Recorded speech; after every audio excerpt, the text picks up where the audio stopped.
Hello there. Well, welcome to Your In Depth, where we walk through and break down our favorite fictional universes. Today, we're going to be covering the second chapter of the Book of Boba Fett. How are you doing, Evan?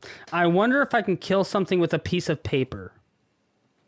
Is it the thing looking at you that you're contemplating this about? Probably. I'm not going to look. Well, I can see her. But, okay, cool. That's how you're doing. Yeah, all right. Well, anyway, yes. So today we are covering the second chapter of the Book of Boba Fett. Came out yesterday, and we will hopefully be releasing it on Saturday. But, yeah. Any Star Wars news? This thing's running. I haven't heard anything because this was kind of what the news was for a while. Yeah, I haven't. That's no. Okay. Well, I suppose we can go ahead and get started then. Before I do, I will say, go ahead and check out the YouTube channel that we have started for this. I upload different, excerpts from our episodes as well as different shorts, just kind of touching on different things going on that are more up to date than our release schedule. Like today, I did a video on something that occurs in this episode and just decided to throw it out there while it's new instead of waiting. And so you can hear that kind of stuff a little early, but either way, we are here. So let's walk through the entire episode. Yeah, it's like an hour and break long. it down, of course. Yeah, it was a longer episode, wasn't it? Yeah. Yeah. I no real complaints though, because it was a pretty good episode. Mm-hmm. I like we both said the first episode had to be done because it was, setting stuff up, connecting dots, but I mean, they're in a good place now to, really take off, and I think they did so pretty nicely. It was good. But let's dive into it. I just have to say though, Yeah. before we start into the episode, that Twi'lek chick that runs like the casino thingamajig, she's a babe. There's been a lot of talk about her. I've seen a couple posts where it's just like, get this exclusive look on whatever the actress's name is. This is Twi'lek in Book of Boba Fett. And like a lot of people were like, dang, I don't know. That's all I've really seen. But yeah, I mean. Yeah. But like we've said before, Twi'lek's, aside from the two screwballs that we saw in The Mandalorian, and I suppose, was Bib Fortuna a Twi'lek? Yeah. Aside from him and Senator Freeta, maybe aside from them, they're generally, supposed to be kind of more so an attractive species as we see them throughout Star Wars as being, Now, she's no Ahsoka Tano, but... I know, but hey, you'll get your fill of your version of eye candy because we are covering season 2, episodes 5 and 6 next time, and I know you really like her in that stage of things. So, anybody not catching on? I'm calling Evan a predator. I'm kidding though. Hey, I already made the list this week. It's fine. You made the list. You made the registry. It's not a varsity team. I made it. It's not something you have to. I've been approaching this the wrong way. Well, that's like you being like, I made honor roll. It's like, I'm a predator.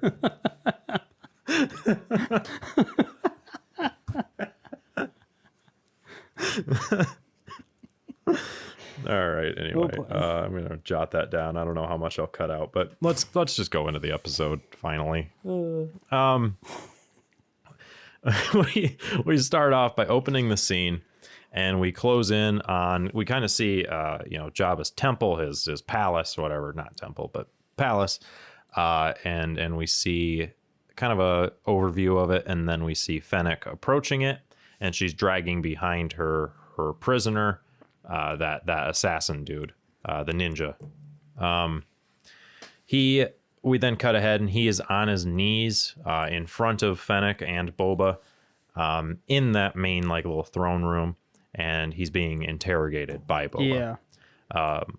Boba threatens to cut off the guy's head, see if he'll speak. And the guy finally speaks some other language. He says something. It seems aggressive, whatever is said. And Boba says that he's basically like, I spared your life after you tried to kill me, and yet you curse me? So the guy said something pretty negative. So he actually is speaking in Huttese. It did seem like that, but I didn't know what was said. Yeah, the captions say speaking in Huttese. Oh, okay. Yeah. But what he said wasn't really elaborated on. Probably because it was profane. So one thing that I found out, and I don't know if you noticed, because this droid that's in the scene with them, we saw the droid in the last episode kind of introducing people. And the droid is 8D8. And he's the one that in this episode, as Boba's like, and you curse me type deal, he's like, this guy's part of the Order of the Night Wind, which is like an assassin order. Right, Assassins for Hire. But if you look into Return of the Jedi,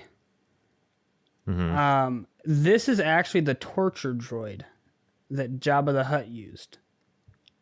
Oh. And you can see like one of the gonk droids, and this droid like brings down like this like contraption, like almost like it's a brand or something like that on the gonk droid in Return of the Jedi. And this is that torture droid that Jabba used. Interesting. Yeah, I didn't draw that connection. It has been so long since I've seen the older movies. Actually, for that matter, any Star Wars movie. I think the last Star Wars movie I saw was literally Attack of the Clones when we covered it, which that was early on in our podcast coverage. And coming up next month, we've been doing this for 2 years, so been a while. But well, 8D8, the droid says that this guy is of the Order of the Night Wind, as you said, which is assassins for hire with a pretty high reputation. Yeah.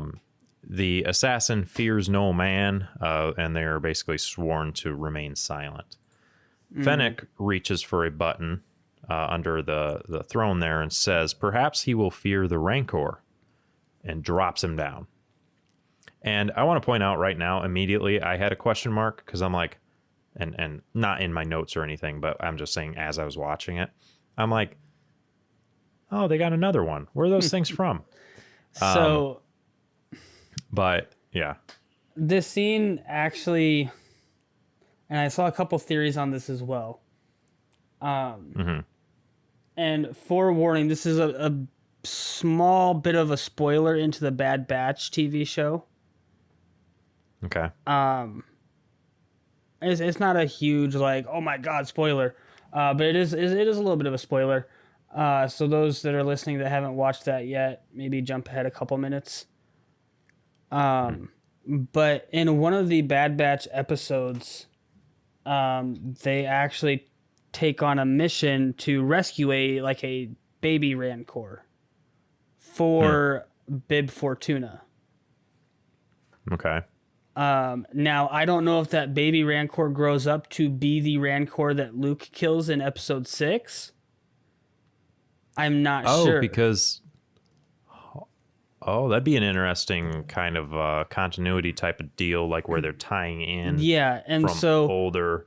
I guess maybe that's not continuity, so but that would be still tying into the... Yeah. One of the theories was that Rancor that the Bad Batch goes to save or to rescue or whatever that specifically they had to do for it was either A, the Rancor from episode 6, or B, a different Rancor that would be down here in the Rancor pit now.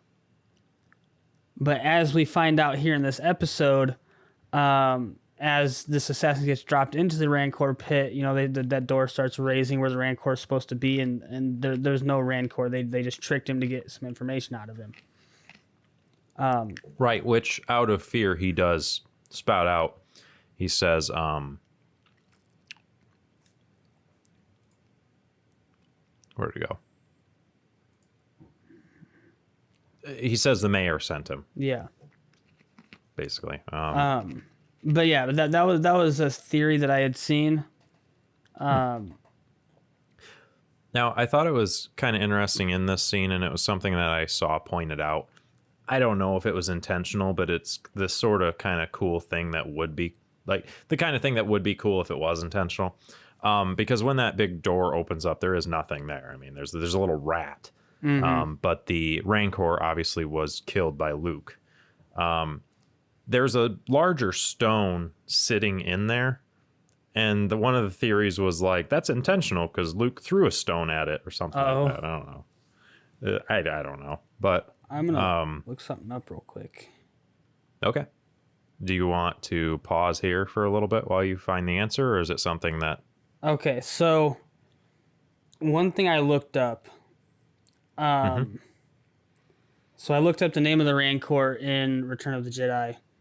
And the name of the Rancor in the Return of the Jedi's name, his name is Patiza. And it's a male Rancor. Okay. And the Rancor that we meet in Bad Batch is named Muchi. And is a female Rancor. And that takes place about 23 years before Episode 4, where we meet Mushi in Bad Batch. And so one of the questions here is this is kind of like what does this mean?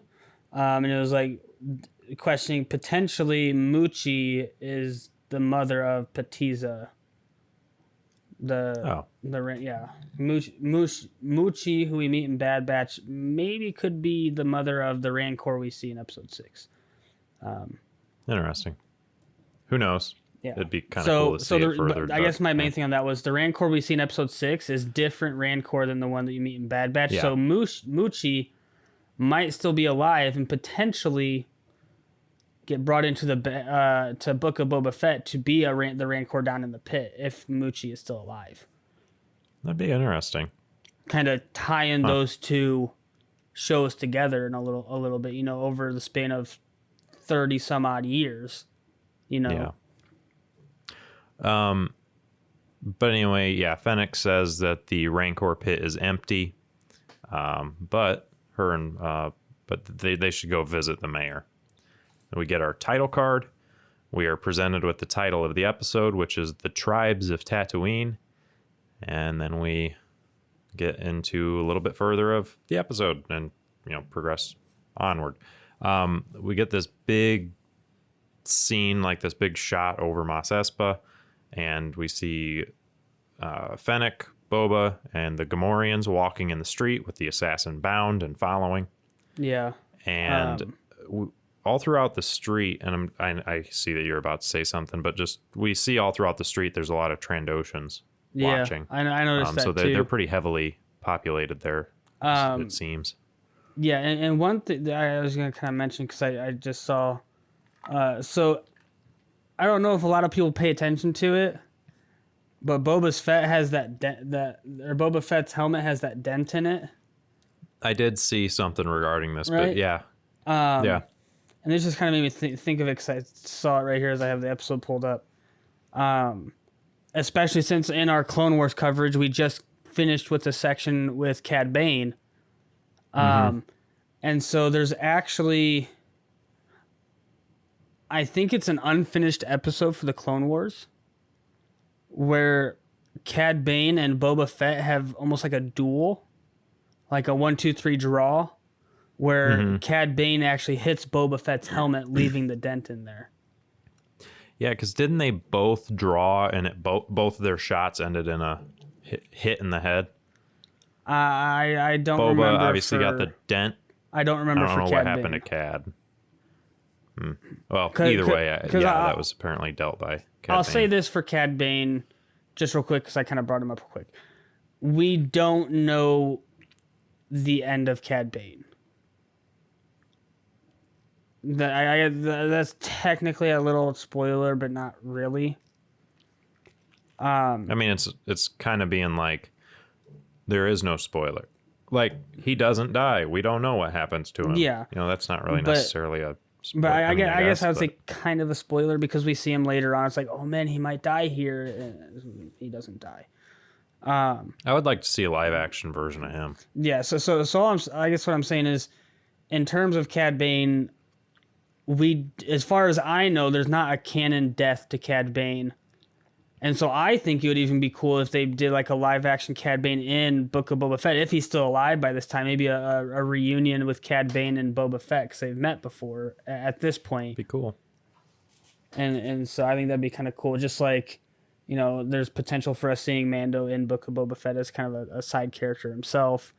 It'd be really cool. Potentially even Grogu. Like, I don't think that's very likely, but there's potential there. Yeah. And I mean, I guess technically there's potential for seeing like Ahsoka as well. Maybe like an episode or something like that, but Freaking Mace Windu and Boba have another face off. well, yeah, Mace is still alive. He comes in all tattered and worn, and he's just like, Hey, I'm just saying, and this is way off topic, I'm not convinced Mace Windu's dead.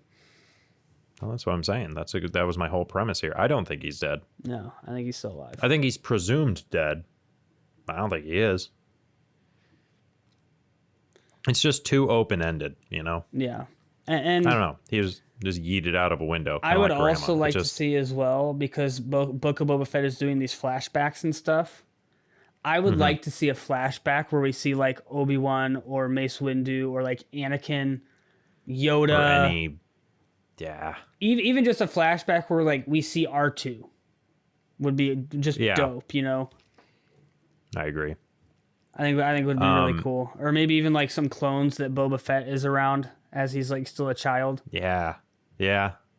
That'd be cool. Because we are seeing, and we even saw it on the first episode, so this isn't saying anything about this one, but we saw where we do see young Boba in a couple of flashback scenes. And like even all the way back to Attack of the Clones in the arena on Geonosis, there's that quick flashback too.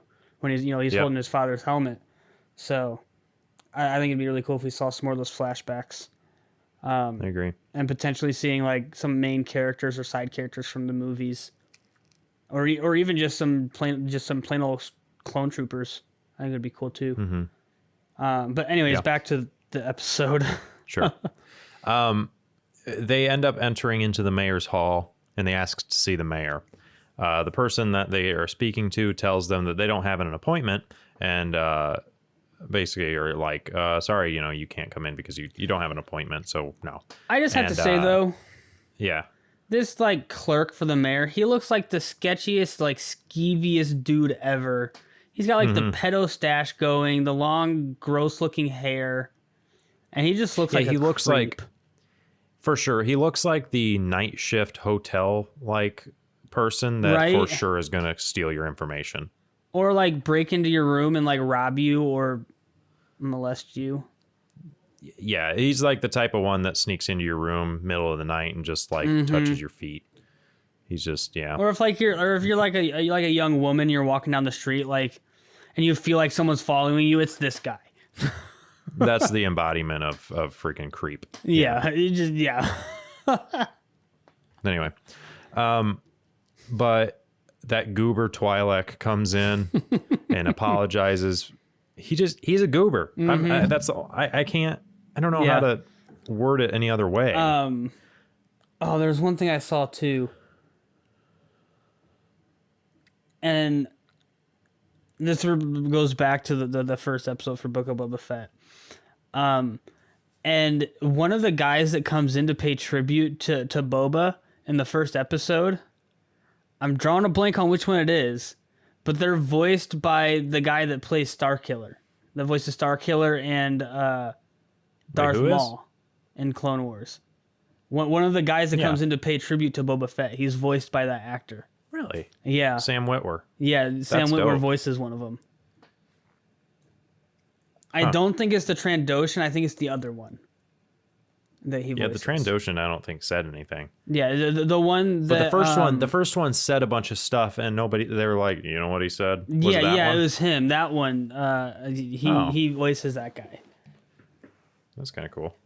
And I don't know why I remembered that. I guess because we're kind of here where the old tribute thing is in question again. But I thought of that, and I thought that was really cool when I saw that. Yeah. Here, I'm looking at something super quick. While you do that, I'll continue on. Okay, sure. But yeah, so Boba Fett's kind of like you said, that goober of a Twi'lek comes in and is like, oh, sorry, like you're not in the schedule, the mayor's busy, and Boba's just like, nah, I'm going in anyways. And so he walks into like the mayor's kind of inner office, and we get the mayor who's sitting there, and I'm drawing a blank on the name of his species. Isn't it like it's not like authority, but it's like he's speaking in Itherese. Hmm.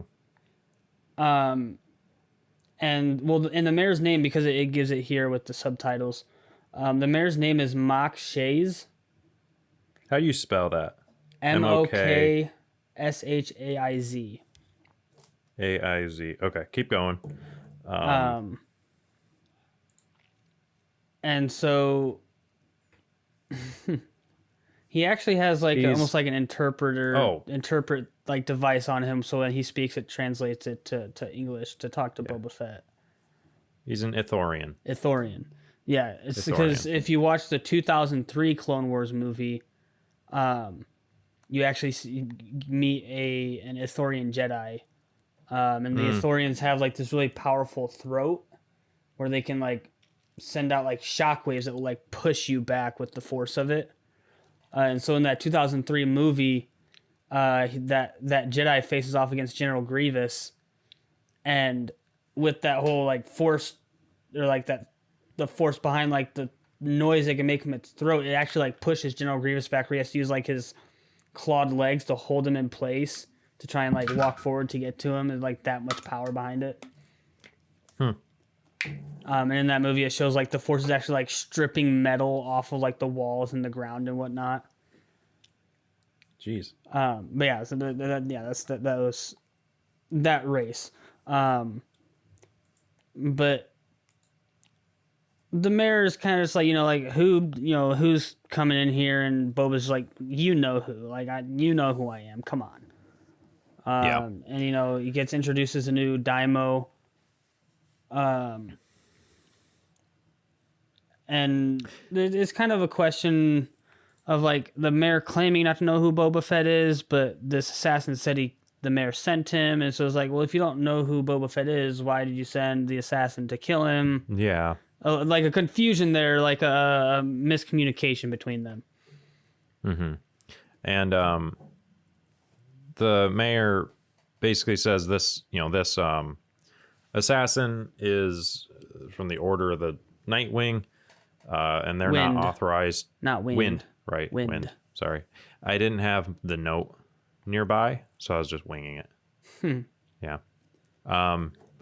Anyway, that's who they are. They're not authorized to act outside of like Hutties of Hutt space. Hutt space. Yeah, like whatever. So by him being there, it's a crime. And because I think what has happened here is after Jabba died, there was that that gap within the criminal organization on Tatooine. So Bib Fortuna took over, and then as we know, Boba Fett killed Bib Fortuna and took over from there. But I think we haven't been told that yet. In this episode, we do learn. Yeah, but I mean, you had mentioned. I think you had mentioned it last episode because you had looked it up. Yeah, but that was I think technically legends or something. It wasn't really confirmed necessarily. Okay, I don't know, but it is now. It is. But I think when Jabba died, or when I died, killed, whatever. I think, as far as everybody else is concerned, Tatooine is no longer part of like the Hutties empire or the Hutties crime section or whatever you want to call it. Mm-hmm. Whereas, obviously the remaining Hutts that are still alive are like, oh no, we still own that place. Like, but like everybody else is like, nah, man, Jabba gone, we free, peace out. Mm-hmm. Yeah. But this assassin is working outside of his abilities like because his of the law like his and whatnot. jurisdiction, essentially. Yeah. And the mayor just says, "Thanks for bringing him to me. Here's your reward," because they kill him. They shoot the assassin. The mayor basically says he is a bounty hunter, so Yeah, because Boba kind of still claims that doing he's that. not a bounty hunter anymore, and the mayor's like, "Well, I've heard differently. Like, yeah, you are." Kind of like, I think this is almost like the mayor is almost refusing to see Boba as the daimyo, Mm-hmm. whereas Boba's like, "Nah, fam, I am." Is that a Hood Dr. Seuss book? Nah, that's straight from the show. That's totally the dialogue they say. Well, it sounds like a Dr. Seuss book, just being like there's the one regular version of it where it's green eggs and ham, and then it's like, not fam, I am. Yeah. Well, I'm a poet and didn't know it. Can rhyme anytime. Yeah. Well, anyway, Boba gets a reward for bringing in the assassin, and he says that he will accept this as his tribute to him being the new daimyo. Yeah, basically just the mayor like says, because like the mayor didn't send tribute, and so this is kind of Boba saying like, "This is your tribute. Like you're giving me tribute whether you like it or not." yeah, and also at the same time refusing the reward as he's not a bounty hunter. That kind of thing. Yeah. The mayor says, though, instead of threatening him, Boba should seek who really sent that assassin. The mayor offers some advice as tribute. He says that running a family is harder than bounty hunting. So basically, go to Garsa's sanctuary and see what he means. So Boba goes to Garsa's sanctuary, and it's that one Twi'lek that you were saying is hot. The cutie patootie. She comes up and offers him a seat, as they are now over there. It's cutscenes over. He tells her the situation, basically being like, "Why did the mayor send me here? Like, what should I know?" And she goes like, "You haven't heard?" She says that the twins have laid claim to their late cousin's request. Boba says the twins are preoccupied. To bother with Tatooine is kind of like, he's about to say that'd be pointless. Like, why would they do that? And we hear drums in the distance. Drums in the deep. Yeah. A nameless shadow. I'm trying to think of how that all went. Yeah. Anyway. We cannot get out. They have taken the bridge and the western gate. We have barred the gates, but cannot hold them for long. Stop it, you're making me sad. We cannot get out. Drums in the deep. They are coming. That's a botched interpretation. Yeah, I know, get but what you're it's about going as close as for. I can get. Well, anyway, back to this. Yeah, I got distracted again. That's fine. So Boba puts his helmet back on, and what'd you say? Okay, yeah. Well, yeah, you are. Boba puts on his helmet and comes back outside and walks, and he tells Fennec as they're leaving, he says, "Watch my back." And I just want to point out, he still has his 2 Gamorreans with him as well. Mm-hmm. Yeah. And we see 2 Hutts carried on a litter walking through the streets, and everybody falls silent. Yeah, and I just have to say, like, I feel so sorry for those dudes carrying that litter. Oh my God, I know. Like, dear Lord. Because, I mean, like, if you look at Jabba the Hutt, like, he's a big old, nasty old looking slug thing, and he probably weighs like 700 pounds at least.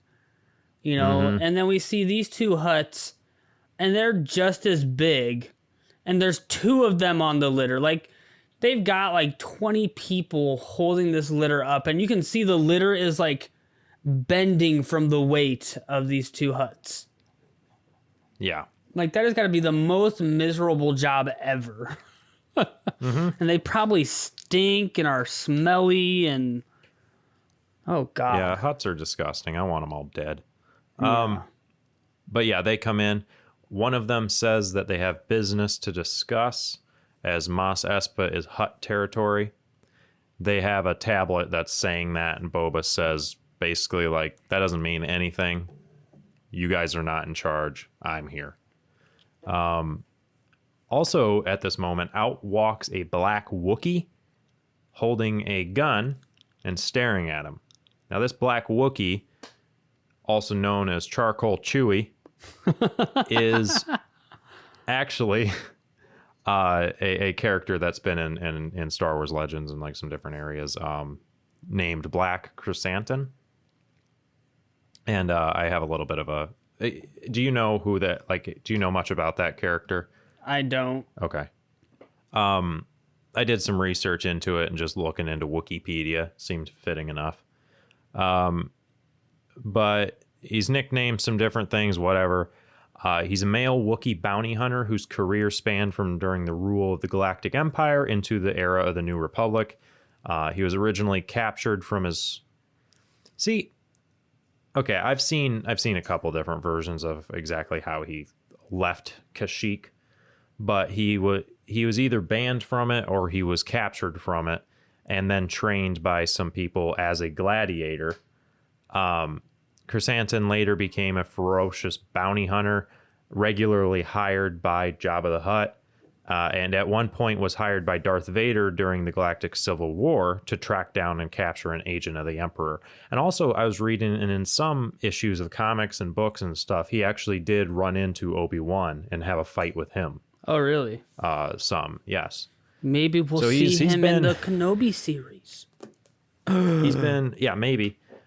But he's been around. And actually, at this point, I want to say that this episode is sponsored by the Weirdo Wookiees Gun for Hire. You want somebody killed, brought back alive? Call the Charcoal Chewie. I don't know, man. Whatever. Just, yeah. I think that now is Call a the good time for a Charcoal sponsor break, Chewie though. Bounty Hunter Service. They will give you all your bounty hunter needs, whether like we said, coming back dead or alive, and they're well worth their money. So go check them out. Yeah, sure. I don't know what's going on anymore. Boba replies with basically, bring as many gladiators as you wish. I don't care. He tells them that this is his territory. Leave. During this, though, I just need to point out and question, because these are twins. It's brother and sister, right? Hutts. And the brother is using this mouse-looking creature almost as like a sweat rag, where he's I noticed that. like brushing his face with it, and I'm really confused if he's doing that because he thinks it's soft or because he's like using it as a sweat rag. Yeah, I don't know. I also noticed that the 'cause brother it could be either. Yeah, it's really strange. I also noticed, I don't know if you picked up on it or not, Jacob. The male Hutt has like some sort of metal gem or something in like in his lower lip, or like right below his lower lip. I'm not sure what that whole thing is. And then the sister has this nasty old mole on her lower lip. Yeah. But yeah, it just... Unfortunately, Boba I says, have the show paused where it's on both of them, and I'm about to throw up. Yeah, I don't like Hutts at all. And just knowing that they're this slimy crime syndicate people, I hate it even more. And I just have to like imagine when the Hutts move on their own, like along the ground, they just leave like slime behind like a slug. Yeah. Maybe that's why they have to be carried around on a litter all throughout the Tatooine, because if they weren't, they'd dry up and die. Or people are just tired of cleaning up after them. It was like, yo, like, Jabba, I know you're in charge and you got lots of guns and stuff, but like, we gotta do something about this mess. Like, we got like 12 dudes following behind you, just cleaning up after you everywhere you go. We gotta change something here, man. And then he was like, all right, you're executed. You know what? I'll decide to ride on a litter from now on. Like I just imagine Maybe. that's how that went. And I just imagine that because the huts are these nasty slug things, they just leave behind nasty slug residue. Yeah. But Boba tells them, he says that Jabba is dead. Bib took over for Jabba after Jabba, but Boba killed him. So therefore, it's his now. And in this, Boba does confirm that he has killed Bib Fortuna. He says that if he wants it, they'll have to kill him for it. They reply with, bloodshed is bad for business, and they'll deal with it later. Sleep light. Basically saying, hey, we'll send more assassins. Yeah, pretty much. We cut to Boba into the Bacta tank again, and we see some more flashbacks. We see that Tusken village. The Tuskens are combing the desert with a plow type thing pulled by a bantha, and I believe it is to find those gourds that have the water / milk in them. You might want to write down the time real quick, Jacob. But anyway, so they are doing that, and they're trying to find the gourds or whatever. We see Boba being trained by that Tusken, and he's got a in previous episodes we've called it a bantha stick, and that's not, I guess, accurate, because it's called a gaffy stick. Gaffi gaffy stick. Maybe that's what I was thinking of, but the wrong way. I don't know. Well, I mean, they're It's a always around stick. bantha. It would make sense. It's a stick with a pokey thing. I don't know, but It's like a glorified golf club. kind of, yeah. But he seems to be trained for a good while, and eventually, a little bit later on, as they're doing that with they're pulling the plow type of thing, something jumps up from under the sand and runs away. One of the Tuskens runs and gets his rifle, or a rifle, and shoots at it. They start rejoicing, but then we hear this kind of rumbling in the distance. And I would just like to say, I definitely theorized when we covered the last episode that the Tuskens would train Boba, and I was right. Oh yeah, you did. You were right in that. Yep. Yeah. I was right. You were. But they all arm themselves and get into place. They then see some sort of like train hovering across the desert before some windows open up in it and start to shoot at them. Yeah. We do see some. Go ahead. With this as well, and I actually saw a thing confirming this too. The creatures in the train, because I believe at one point we get a brief close up of one of them. Let me just double check. Okay, so we get a brief close up on one of them, and they are actually part of the what crime syndicate is it called? I don't know what I found something as far as what they were called, but it's some sort of syndicate with a spice trade, right? Yeah, yep. I can't think of what they're called. Yeah. And most of them are that syndicate, but as we see later on in the episode, there are some that are of a different race, but are still part of that syndicate. And we actually saw this same species in the last episode in one of the flashbacks with Boba, where he's with the kid, and we see those like raiders attacking like that farm. Yeah. Yeah. So those are the same species as those ones that are holding Grogu in the beginning of Mandalorian. Okay. Whatever That's where I'd species seen that them. is. Remember I was like, these look familiar. Where have we seen these? Yeah. Okay. That Makes sense. And that, yes. So some of the creatures on the train are the specific species of the crime syndicate, and I'm drawing a blank on the name, and it's really going to bother me. I'm going to Google it real quick. Can you please? Yes. But some of the other guys on the train are of the same race as the ones we saw in the last episode for Book of Boba Fett that were attacking that moisture farm. Yeah. And all of those guys are the same race as the guys that were holding Grogu at the beginning of Mandalorian. Pike syndicate. Yes, the Pikes, yeah. So you have the Pikes, and then you have that other species on the train. But mainly Pikes, though. Yeah, it was mainly them. But anyway, so yeah, they some of the Tusken Tuskens get killed in this attack, and the train does end up getting away. And we see a bantha die. That poor fluffy beast. Yeah, it gets shot. Now in Gets this, got. I started questioning it. And I started looking into it more. And this was the other correction I wanted to say. In a previous episode, I think that you said that they were bringing in some of Tamara Morrison's background, some of his ethnicity into the whole tribal, the gaffy stick and stuff like that. Did you say it was Native American though? I thought it was. I think I said I thought it was Native American. So initially, because I get a very Native American kind of vibe from the Tuskens. Yeah. And so I was thinking I would draw the two together, but it's not. And I'll explain what it actually is here in a minute. But there is, I think, a lot of themes there, especially with this train coming through. It's like the West, the Wild West, the railroad being built, the Native American conflict during all that time, and the issues that arose from it. I think that's kind of representative of that. Smallpox blankets. Yeah. But I had looked into it, and Tamara Morrison is not Native American. He is partially Maori, which it has tribal tie-ins and stuff, but it's not Native American. The Maori are indigenous people of New Zealand.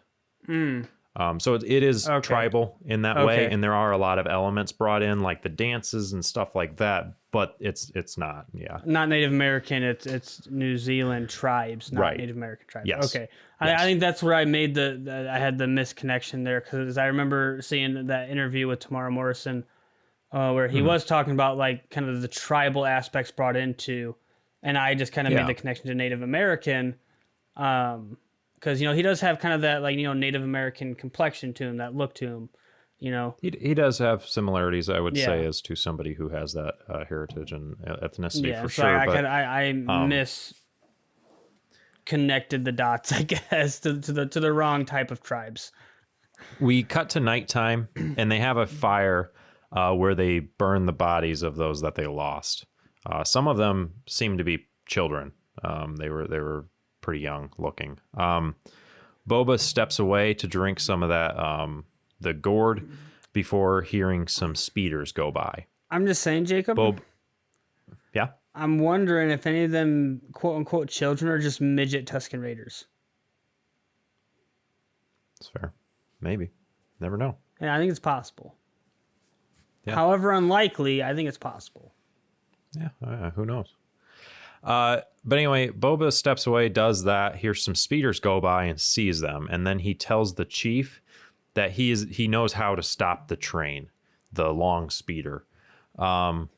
He is gonna take a rifle and a stick, and he's like, we're gonna stop this train, and he just kind of goes off. Yeah, and while he's communicating with the chief and whatnot, it's all through like hand gestures.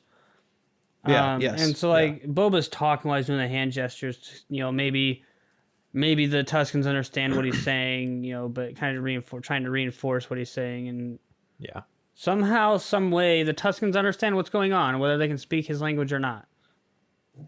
Yeah, I think it's probably broken their language to where it's like very fundamental. Like they understand the gist of it, but maybe not the full sentence. Yeah, he walks away. What? He say he was. Did he? Did he just say he had to take? I don't.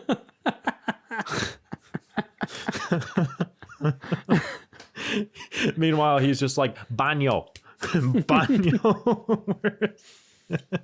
He's like, I will stop the train. I'll stop it. Did he just say he's gonna?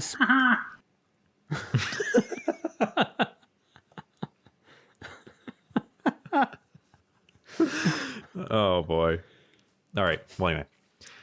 So Boba tracks down those speeder bikes, and he actually tracks them down to Tashi Station. And he approaches that, and he sees that they are tormenting the locals. Kind of, I mean, obviously the same way we saw them terrorizing that moisture farm in the last episode. And we do get a close-up of them, and like you said, they are the same type that that had Grogu in the beginning of The Mandalorian. That makes sense now. That's where I saw them. But this is kind of one of those moments where I thought it was really cool how they tied in some things, and through some different videos, I figured this out, and I was just amazed by it. Just the attention to detail with a lot of these things. But it's kind of fun because there is a deleted scene from A New Hope that you can find on the internet, and it shows the inside of Tashi Station, and it's this. They took the old video and the old deleted scene and constructed the inside of Tashi Station to be accurate to the old film, which was, I mean, That's it was a pretty cool. deleted scene. But then to further it even more, these two civilians that we see, they're actually Cammy and Fixer. These are the same two people featured in that deleted scene, and they are close friends of Luke. Really? Yes, and apparently as a teen even, Cammy was one of Luke's crushes. Oh. I guess there was like in the Last Jedi book or something like that, Luke kind of goes over his thoughts and stuff as how his life could have turned out, and one of the possibilities is what if he married her and like stuff. But apparently they're close friends to Luke, and just they took that deleted scene and then made it in, like, used it as inspiration and a base for this scene, which was pretty cool to me. Yeah, that's pretty cool. But anyway, Fixer, which is the man, and then Cammy being the lady, Fixer speaks up and says it's not right what these things are doing. It's like, this isn't fair. These things are just treating everybody like trash. And they get upset. They begin to tase him with their electrical, whatever they've got, and Cammy shouts at them. Then Boba walks in, and they just stop, look at him, and then he just begins to kick the crap out of him. He beats him up. He stabs one of them. He shocks another one. He breaks his rifle over one because he's beating it so he's just bad. Beating one of them with the rifle and like snaps the barrel off of the rest of the rifle. Yeah, like he's hitting them that hard. Yeah. And then they're all laying around. They're either injured, dead, or just unconscious. I do have to say as well, Boba does take his gaffy stick to the nards of one of them. Yeah, he does. He full on just uppercuts, just removes the ability to have children, basically. And then he just takes a drink from the bar and leaves. But as he walks out, he takes their speeder bikes and returns to the village. As he approaches, the village is alerted and they raise their guns, but then the chief like scouts ahead and like looks and sees that it's him, so the chief has them stand down. Boba tells the chief when he gets there that these are a gift, and the other Tuskens start beating the speeders and tearing them apart. Before Boba's like, no, stop. We're going to ride these. This is going to help us with the train, you know? Yeah. They don't understand what it is, so they're just like... I do like, though, like, as he's like, stop, like, no, stop. And he gets all of them to stop. And if you look in the background, one of them, like, after they've all stopped, one of them throws one more piece of one of the bikes off to the side. Like, all of them are staring at them like, what's going on? And one of them just back to like, oops. That's funny. But he's going to teach them how to ride these things. Boba says that this is how they're going to stop the train. He then starts training them how to ride the speeders in this random kind of montage of just them not understanding what's going on, them failing, and then also them going very, very slow, just getting the basics, moving along until they do understand how to drive these. And Boba's even showing them the speed that the train is going at and stuff, and they're just working their way up to being trained enough to do that.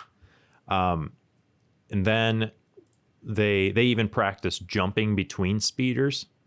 As they're going like parallel, they jump over and stuff, and they're learning that and just some different driving techniques and how to handle them. We also do see Boba continuing to train with the gaffy sticks.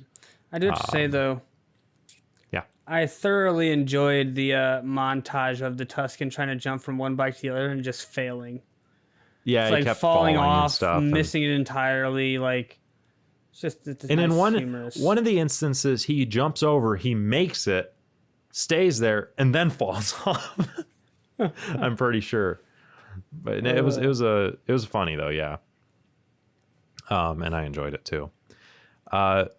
They sharpen their weapons though, and finally we do see that train coming again, and they all get ready. They arm themselves, get on the speeders, and prepare. The train comes and shoots at them. Some Tuskens do get shot. The others ride up alongside the train. One of the speeders gets blown up. Other Tuskens begin to snipe the train riders as they're shooting out of it. Yeah. Tuskens and Boba grapple up onto the roof of the train and climb up it. They then make their way to the front, fighting off some of them on the top. The chief, seeing that there's quite a bit of these things, comes burrowing in and just crashes against it while jumping onto and boarding the train. In the meantime, he like goes into the yeah. I say he, but it could be it might be a female. I'm not quite sure. I don't think this is the chief. I feel like this is like the chief's wife. Okay. I maybe. think. I kind of get but that isn't it feel the same from one that It's the same I thought one it was that's the been same one training that he's been Boba. Okay. But so the one it's that's not been training necessarily the Boba, chief, I but don't it's- think was the chief. Okay. I think it's like the chief's wife, or like maybe. It's really hard to tell because it gives off the vibe of like the chief's wife, or maybe even like the chief's son. At some We don't point, know. it's kind of it's hard to tell, especially because like obviously we can't see their faces because they have like their Tusken helmets on and whatnot. Mhm. So it's really hard to tell what the relationship there is. Right. But either way, comes in, crashes the speeder, and boards the train. They make their way through, like in the train, just picking off every creature along the way, Yeah. chucking them out, shooting them, everything. We just see it slowly going through. And there's even some attacking Boba and the others on top, like they're poking up through little hatches. And we just see them get pulled down and then, apparently killed. And I will say, as all this is going on, at one point we do see like a far back shot from the train, and we see a herd of banthas just wandering around in the desert. Oh, yeah. It was We do nice see and that. peaceful until that train showed up and ruined everything. Right. And this is another thing. I honestly think that this is a representation of the West and stuff. The Native Americans being, Tuskens, because bantha, bison. Right. It's like, I think that there's a lot of symbolism in this. It's kind of cool. And it's kind of cool, personally, I think. No, it's pretty lame. Native American.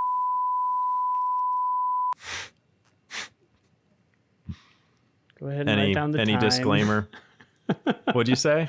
Write down the time? Go ahead and write down the time. I was just waiting for you to be like, just kidding or something, but okay. Nope. We'll I meant what I said. I said what I meant. No regrets. Full send. Tomato, potato. Yeah. All right. Well, anyway, they make their way through whatever. They kill off all the things. We do see a droid is piloting the thing, and he just guns it forward. Boba moves ahead and gets to the engine room, and the droid just bails. He then is left with the train that is moving very fast with no real way to control it. Kind of like that movie Unstoppable.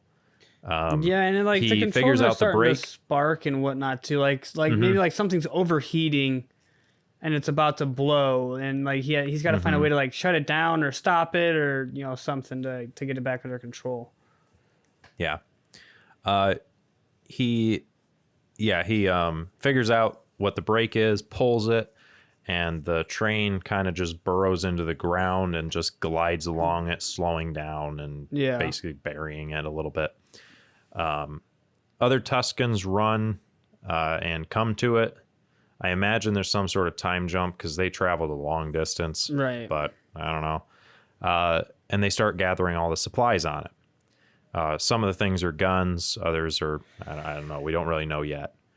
But we see that these creatures, the Pike Syndicate, the Pikes, they're all on their knees, surrounded, kind of like those who were still on the train that didn't get killed are now captive.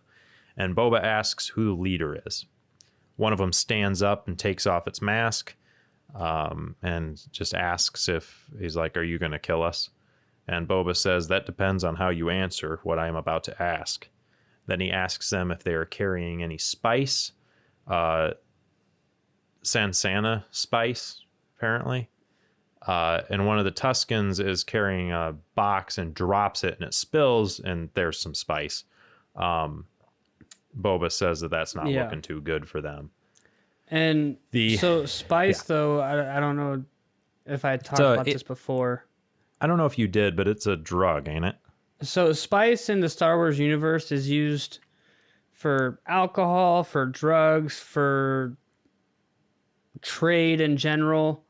Because in the Clone Wars TV show, they in some of the episodes, I think a little further on than we are, spice is kind of talked about, and it's kind of the currency for like the mobs and the syndicates and whatnot, because it's harder to trace, it's harder to track, and that type of stuff. It's kind of like basically take like the drugs and whatnot, and because like spice is used for medicine as well within the Star Wars universe. But so basically take like drugs and alcohol and like painkillers and pills and like all that kind of stuff that like people sell illegally nowadays and whatnot. Mm-hmm. And spice is used for like all of that in the Star Wars universe to make that type of stuff. Okay. Yeah. But let's see. The creature, the Pike says that they thought the Tuscans were just uncivilized raiders, and they were just like trying to protect. These Pikes were just trying to protect their route. They didn't realize that these things had, I mean, a way of life. They just figured they were just basically savages. They were just like, we're just trying to protect us, But Boba stands up and says that these sands are no longer free for this train to pass. He says that the Tuscans lay ancestral claim to the Dune Sea, and if they are to pass through here, a toll must be paid to them. And any death dealt will be returned tenfold. Mm-hmm. Boba tells them to go back to their syndicate and tell them these terms. He says that their lives are a gesture of their civility. The creature, or the Pike, nods. Boba sends them off, but then they kind of turn. They're like, "Well, we're gonna die of thirst." And Boba gives each one a black melon for drink, saying that they will survive off of its milk just like the Tuscans do. And then they begin to walk.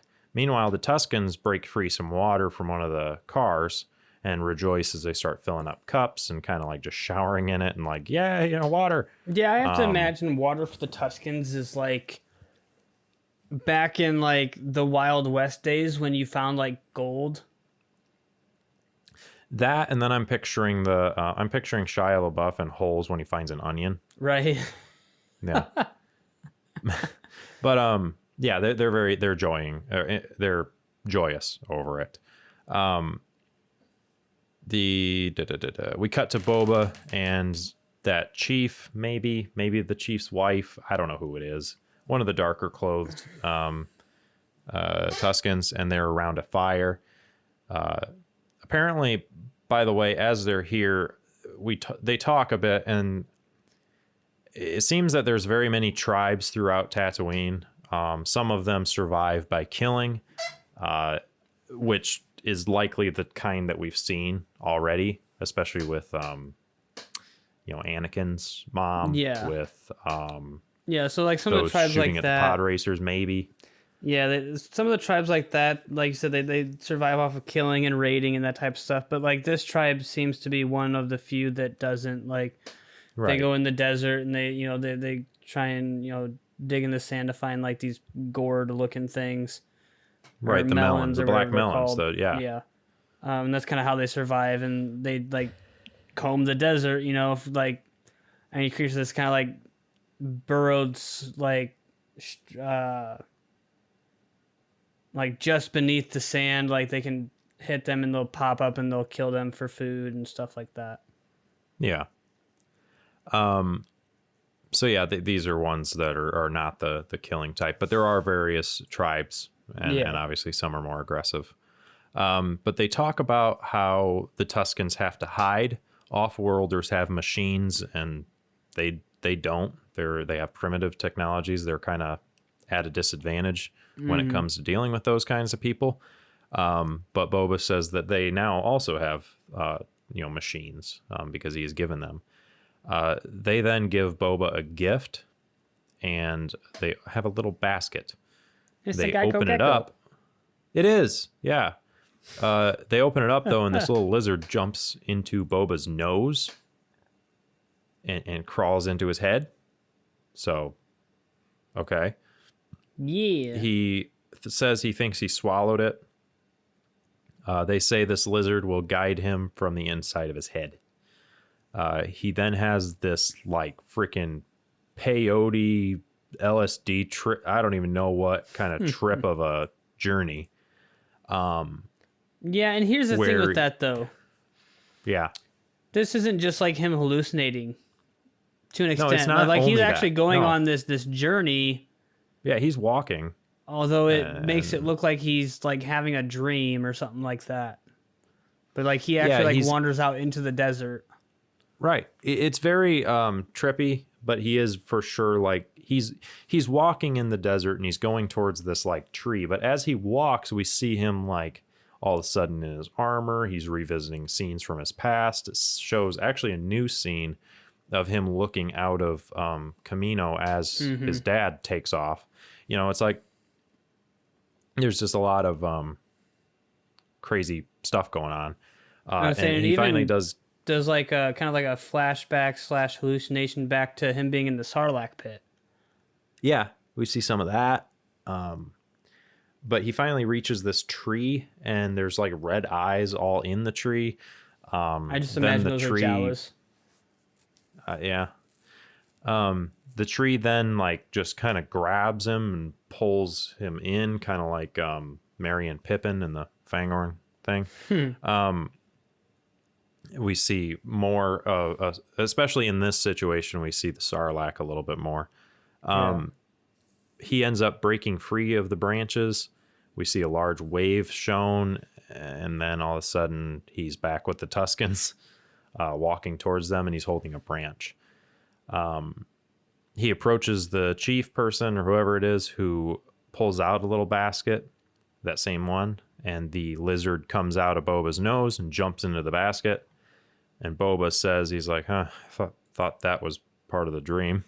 Kind of being like, well, I was hoping that wasn't true. Right. But he then gives them the branch. They signal for him to come with them back to the tent. They then clothe him with this black cloth and kind of wrap him, kind of like this ancestral clothing, kind of like their way of life, their thing. It's the same kind of cloth as they're wearing. Yeah, it's almost like more higher ranking ones, at least. It's almost like he's going through a ceremony where, like, kind of like he's an honorary member of this Tusken tribe.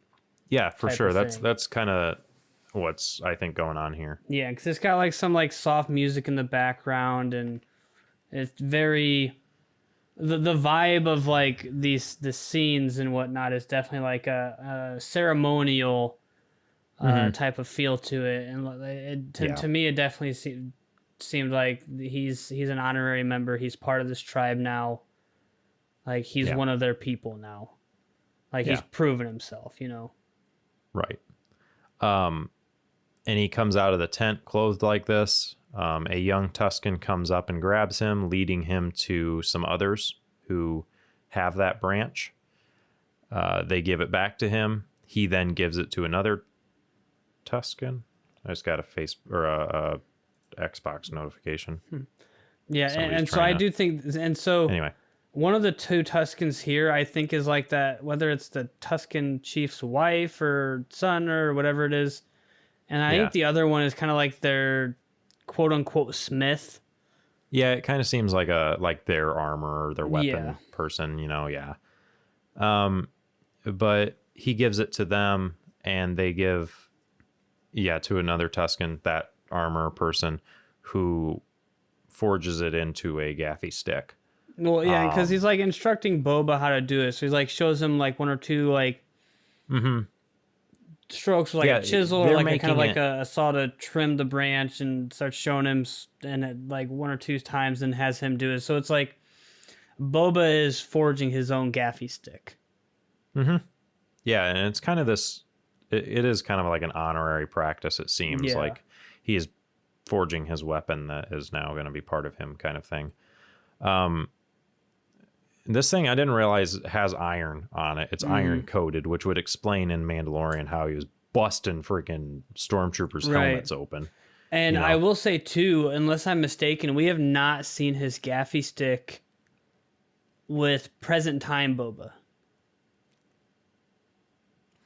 That's true. We I was haven't trying to seen figure it. out what happened there, And so because he. I I guess don't know. I'm wondering, and I guess I have a couple different theories for it. Like number one, my first theory that I would say is either potentially sometime between his time with the Tuskens and him becoming daimyo or whatever it's pronounced. He either lost it or it was broken or someone stole it from him. B, he keeps it as kind of like an honorary, like a remembrance memento thing there in the palace where he's staying now.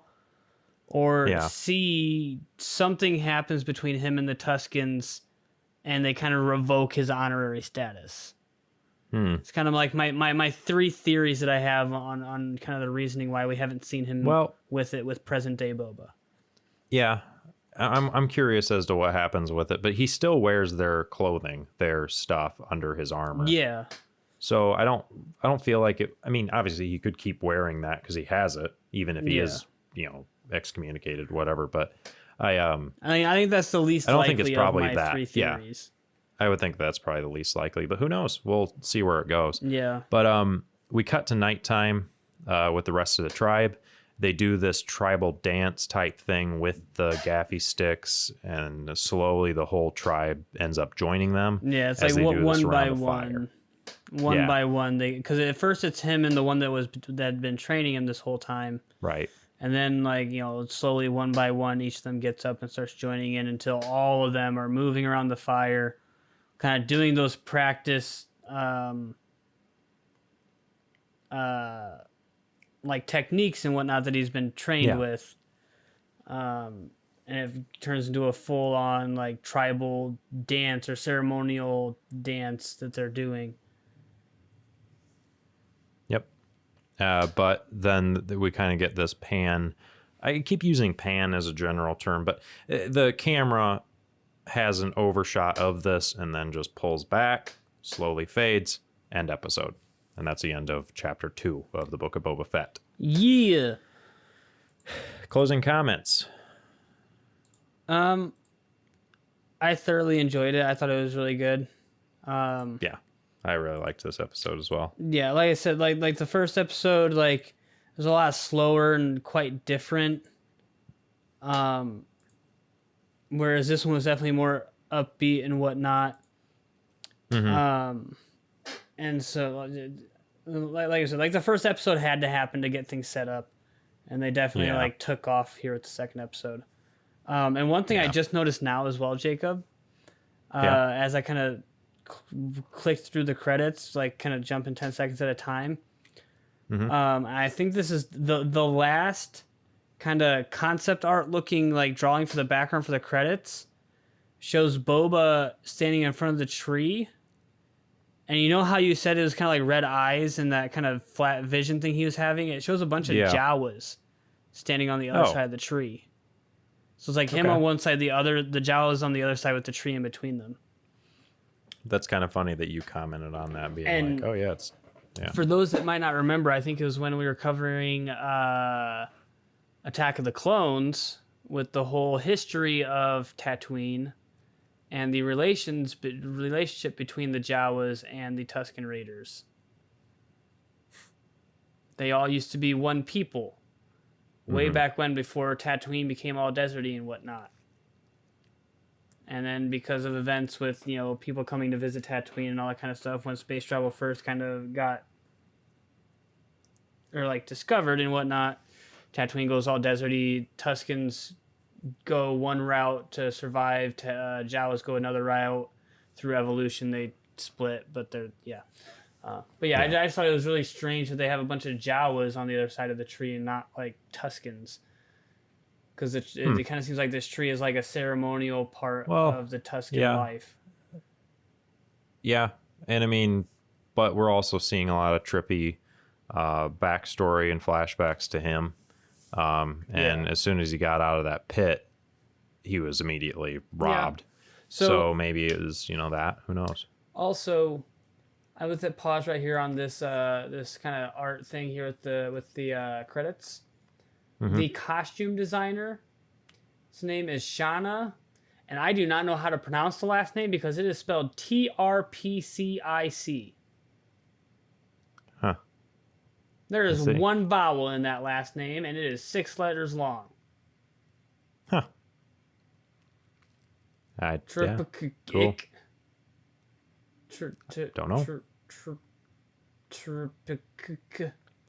Trippy Dick. There you go. I don't know. I don't. But anyways, your thoughts on to episode? I am very excited to see where things are going. I like that it seems that Jon Favreau and was Dave Filoni doing this one? Is he part of this team? Let's go look at some of the credits. Well, anyway, either way, the producers of this, the people who are coming up with the ideas and stuff, they are for sure using old. It's like they're using Star Wars Legends, Star Wars, all the things before as source material, which is obviously what they should do. Yeah. It's a continuation, whatever. But just the whole like thing about the deleted scene, like it is so cool that they're that in depth with it. Written by Jon Favreau, created by Jon Favreau. Okay. Based on Star Wars by George Lucas. Okay. Executive producers Jon Favreau, David Filoni. Okay. Well, whoever's writing this and doing all this, it's good that they have a thorough understanding. Yeah. It's pretty neat to me how they're incorporating, especially like the Black Wookiee. The twins. There's more huts going on now. It's like, I don't know. They're setting it up in a really cool way. Yeah. I really like. I'm really excited about this this series. The first episode I did enjoy, but it was slower because it was set up. But now seeing that things are actually, I think, really kicking off, it's really cool to me. I also really enjoy how they are. Yeah, and I noticed too how they're showing the Tuskens. Yeah, I like this approach a lot. I really like seeing more into them. And I noticed too, especially with this episode, like 3/4 of the episode was flashback to Boba's time with the Tuskens. Yeah. Instead of like actual stuff happening present day. So I'm really curious on how they're going about and how they're deciding how much, how much of it is flashback and how much of it is current time. And so it's kind of, I don't know, it's got a weird kind of feel to it. With kind of, because like this episode wasn't, so last episode was like a back and forth between present time and flashback, whereas this one was present time, and then the rest of it was flashback. So I'm really curious on how the next episodes are gonna go with kind of navigating that balance of storytelling. Yeah. Do you want to hear my prediction? Sure. I think how this is going to end up going is, and this is literally just at this point, it'd be cool if I'm right. I don't anticipate being right, but I think this would be cool. So obviously we're seeing a lot of what's going on before, how he got to this point. And then it's also halfway what's going on now. I think slowly as time goes on, obviously they have to split it up with figuring out and explaining what happened while also developing what's going on now. I think that those time gaps between the two are going to slowly get closer and closer and closer. And in the finale, the Tuskens are going to come help him or like something to do with his past, that he's going to have like an ally there that's going to end up helping him in the battles moving forward. Or, as you said, maybe something bad happens between his relationship with the Tuskens, and maybe, you know, his gaffy stick is taken. I don't know. Yeah. But I think it would be kind of cool to me if that happened. But I feel like there's definitely potential with, especially what happened in this episode with the Pikes and the Hutts, that maybe in a flashback, or I guess not the Hutts particularly, but with the Pikes, potentially like they don't like the agreement that Boba's putting forth for them and the Tuskens, and they take out that tribe that he's a part of, and that's what leads. That was another one I that's just what leads started him to thinking. take over as daimyo in place of Boba, or not Boba, of Jabba and Bib Fortuna. Maybe. Shoot, maybe he's like potentially maybe could he's be fueled like, by. Yeah, maybe it's loss. potentially like doesn't use the gaffy stick because that's like too painful of memories back to, you know, these friends that he's forming relationships with the Tusken Raiders type deal. Oof, maybe. Huh. I don't know, but that's our coverage of chapter 2. We'll see how things move along next week in chapter 3. But I'm for sure excited and enjoying this. But I guess our closing comments is just keep on listening. I am going to retract something I said previous because of just some reformulation as far as the YouTube channel of this podcast. I had said that views on there of the episodes count towards our downloads. I'm not going to post the episodes there just because I do think it's going to screw with our, I guess, with YouTube's recommendation stuff. Like, I don't think they're, if our content is solely excerpts and shorts, I think that it's going to push it out to people and help spread it a lot better than trying to push. Because even if it did that same sort of thing with full-length episodes, I don't think anybody's scrolling through YouTube unless they specifically want to listen to the podcast are going to be like, oh, sure, I'll check that out, you know? So I'm not going to post it there. Slight update, but we will be doing the excerpts and shorts and kind of fun stuff on that channel. So for sure, check that out still and shoot towards, you know, continuing to download and aim towards that next blooper reel. Yeah, and so just a reminder for everybody, every 1,000 downloads is for the blooper reels. Right. And then every 25 Apple reviews will be live stream coverage of whatever we're covering at that time. We've still to reach the first one, so hop to, get to it. Yeah. We're ready. Review us so we can chat with you guys. We want to talk to you. Or talk with you, I guess. We're already talking to them, but yeah, and then also, if you don't use Apple and don't have a way to review us on there, Spotify now has a reviewing option. You can't really leave your comments or whatever, but you can give us a 5-star rating, so that'd be fun. Please do that. Other than that, we got all of our other links in the description via the one link. Go check all those out. Become a patron for uncensored and early access content. And just, I don't know, see you next time. Peace. Deuces.